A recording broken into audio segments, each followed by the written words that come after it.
एक बार बचपन का मित्र आपका सुदामा मिलने कही दो, तुम्हारो कहीं जाइए एक बात तो कही दो।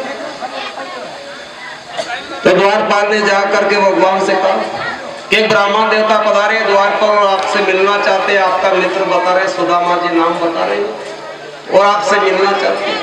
और जैसे ही भगवान ने सुदामा जी का नाम सुनते ही भगवान सुदामा जी कहाँ का इतना दिन का गेट वाला पे देखा इसलिए सुदामा। और भगवान कृष्ण सुदामा राज से आकर बैठाया गया। भगवान कृष्ण सुदामा जी आपस में बात कर रहे।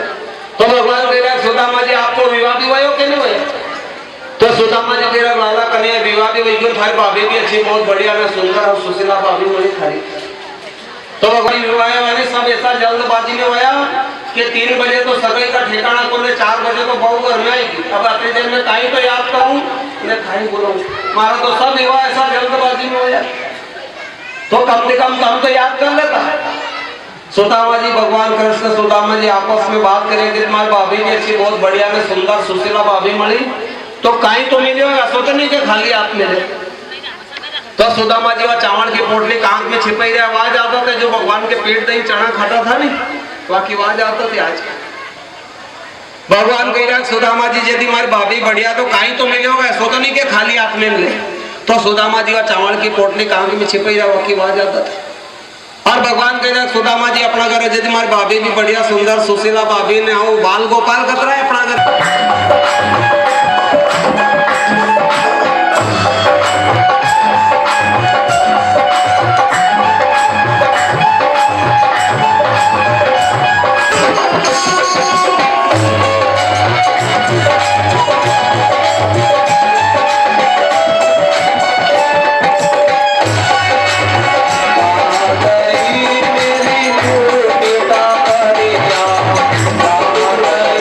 मेरी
गई मेरी कपिला गैया, कहाँ गई मेरी कपिला गैया, हाथी का दूध खड़े सुदामा मंदिर देख करते।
भगवान की।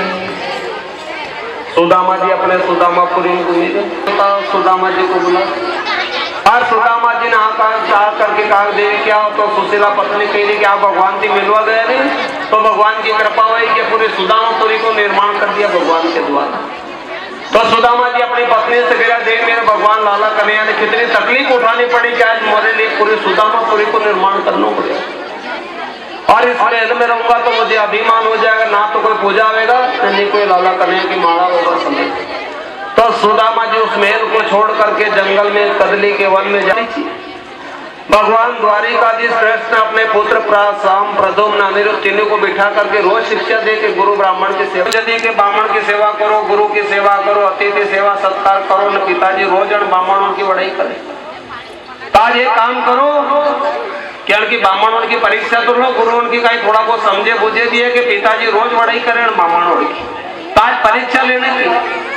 तो शाम प्रद्युम्न अनिरुद्ध तीन मीटिंग कर ली थी, मैं जहाँ संत ब्राह्मण गुरु संत महात्मा के माला पूजा कर लिया था नहीं, थोड़ी शाम नाम का लड़का देखने में बहुत सुंदर था, अच्छा गोरा वर्ण का। थोड़ी शाम नाम लड़का क्या पेटीकोट ने साड़ी ने ब्लाउज ने 16 श्रृंगार करेगियो, इनका पेट पे कपड़ा बांध दिया ऐसे जैसे कोई गर्भवती लेडीज रे नहीं ऐसा स्वांग कराएगी, पेट पे कपड़ा बांध दी था ने पेटीकोट साड़ी ब्लाउज 16 श्रृंगार कर दो न लंबो घूंघट निकाल दी दो ने जहाँ संत ब्राह्मण गुरु महात्मा के माला पूजा कर लिया था उनका सामने ले गया, उन्हें शाम नाम का लड़का नहीं मुसल होगा नहीं थी तुम्हारा वंश को विनाश हो जाएगा, ऐसा शराब दी थी संत ने।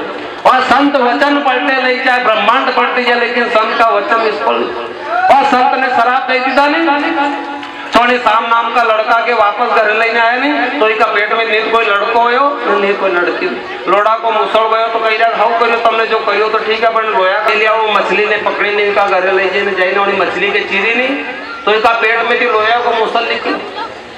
तो पहले सोच रहे हो कि अपने धनुष बाण को तीर कमान बने लो के शिकार खेलवा में काम देगा, और वही बहेलिया ने मुसल को तीर कमान बनाई ने शिकार खेलने के लिए जंगल में चल देता है।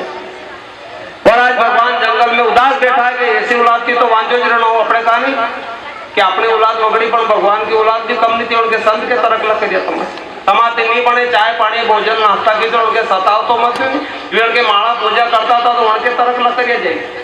तो भगवान भी जंगल में उदास बैठा गए ऐसी औलाद थी तो वांझो जरण हो, ऐसी औलाद कहीं कहाँ की जो संत ब्राह्मण गुरु को अपमान कर दी। तो भगवान आज जंगल में जाई ने उदास बैठा है कि ऐसी औलाद थी तो वांझो जरण, और भगवान का पैर में पदम चमकी रही थी, भगवान अपना पैर पे पैर चढ़े बैठा था जंगल में, और वही बहेलिया जंगल में शिकार खेलते खेलते गए न तो भगवान को पैर में बाण लगते ही आज भगवान गोलोक धाम को चलते हैं। बोलिए गोपाल कृष्ण भगवान की जय।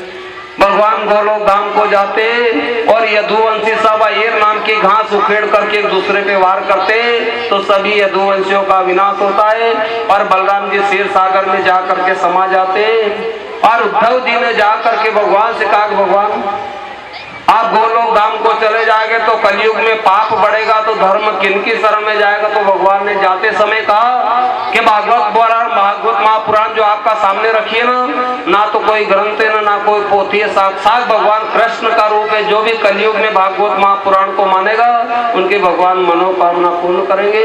और भगवान आज गोलोक धाम को चल देते। बोलिए गोपाल कृष्ण भगवान की। आज परीक्षित जी महाराज के कल प्रथम दिन की कथा में आपने सुना था कि परीक्षित जी महाराज ने समीप मुनि के आश्रम में जाकर के समीप मुनि से कहा कि संत हमें प्यास लग रही है, जल पिलाओ, हमें भूख लग रही है, भोजन खिलाओ। तो समीप मुनि अपना समाधि में बैठे तो परीक्षित जी महाराज जाकर के बार बार आवाज लगाई रहा कि संत हमें जल पिलाओ, हमें भूख लग रही है। तो समीप मुनि अपना समाधि में बैठा था, उन्हें ध्यान नहीं रखो कि यहाँ कोई राजा महाराजा तो कोई चाय की पूछी ला के कोई भोजन पड़ी। राजा परीक्षित जी महाराज बार बार कही जाके संत हमें प्यास लग रही है, जल पिलाओ। तो समीप मुनि अपना समाधि में बैठा है, उन्हें ध्यान नहीं रखो कि यहाँ कोई राजा महाराजा है तो चाहे पानी पूछ लो। आज परीक्षित जी महाराज को इतना क्रोध आया कि यहाँ जंगल में कोई डोंगी बाबो डोंग करी लो, न राजा महाराजा है तो नहीं तो कोई चाय की पूछो, नहीं कोई पानी की पूछो। तो परीक्षित जी महाराज ने आसपास में देखा एक मरा हुआ सर्प पड़ा था, तो अपना तीर कमान से उठाई, समीप मुनि का गला में डाली ने चल दिया।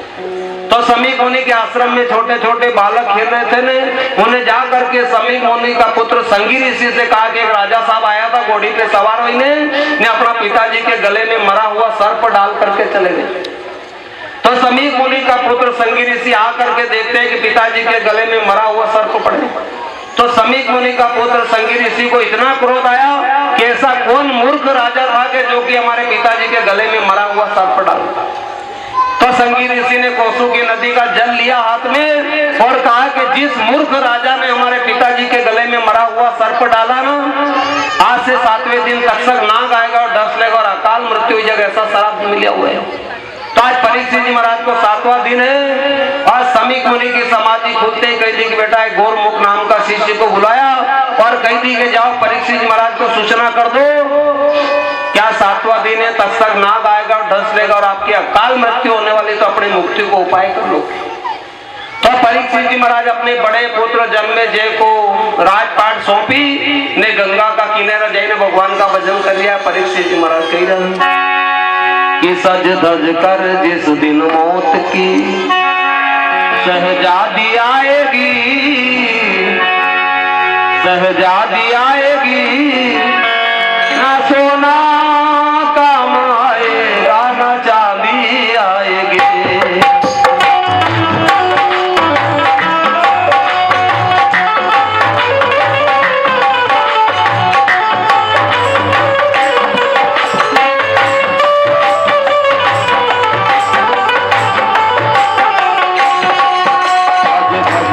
जिस दिन मौत की शहजादी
कृष्ण भगवान की। परीक्षित जी महाराज गंगा के किनारे बैठ करके भगवान का भजन करते कि ना तो सोना काम आएगा ना चांदी काम आएगा, पत्नी भी हक निभाएगा तो केवल मकान तक, परिवार के लोग भी हक निभाएगा तो शमशान तक, और पुत्र भी हक निभाएगा तो अग्निदाह तक। फिर तो खाली आंच लगेगा, वो कोई भी साथ में अलग नहीं। परीक्षित जी महाराज गंगा के किनारे भगवान का भजन कर आज आखिरी दिन, 7वां दिन है। आज 7 दिन का सप्ताह बनाया भगवान ने। 7 दिन का अंदर सबके जानो रे अपने, 7 दिन के अलावा 8वां वार किसी के लिए नहीं बनाया भगवान ने। 7 दिन को सबको रे और 7 दिन का अंदर ही सबके जानो।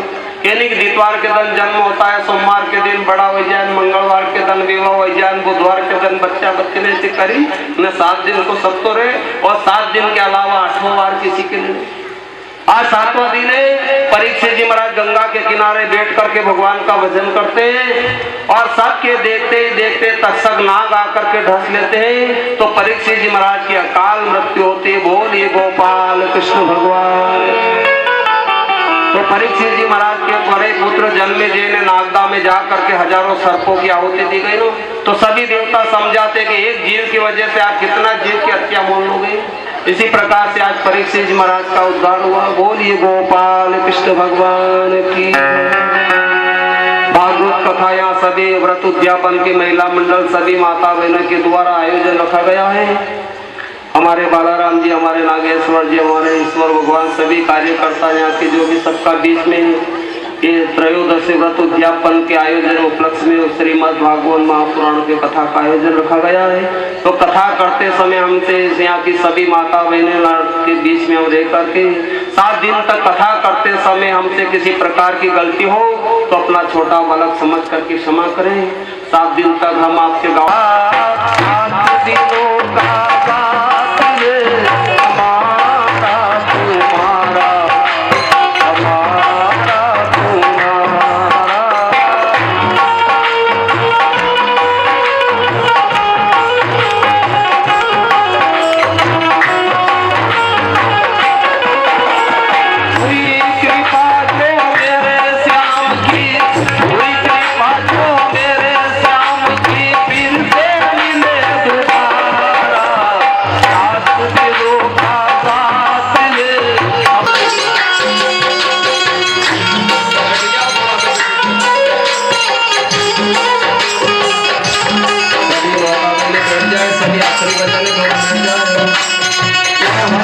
तुम सब प्यार से हरि भजते सत्य पद पर चल। मात पिता की कर लो सेवा, पिता की कर लो सेवा, वो साथ हमारा साथ दिनों का साथ हमारा तुम्हारा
सभी यजमान पत्नी अपना अपना आरती दीपक चालू कर लो।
मछली तड़प रही जल के बिना, जैसे मछली तड़प रही जल के बिना, आत्मा तड़पेगा गुरु नाम के बिना, गौरा कन्हु मते राजे गुरु नाम के बिना। गुरु नाम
के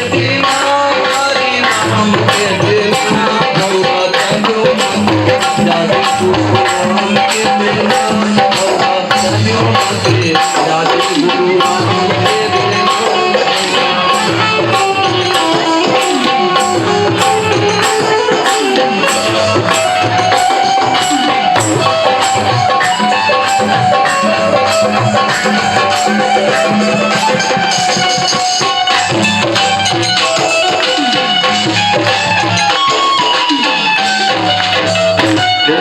सतगुरु भगवान की जय, भागवत भगवान की जय।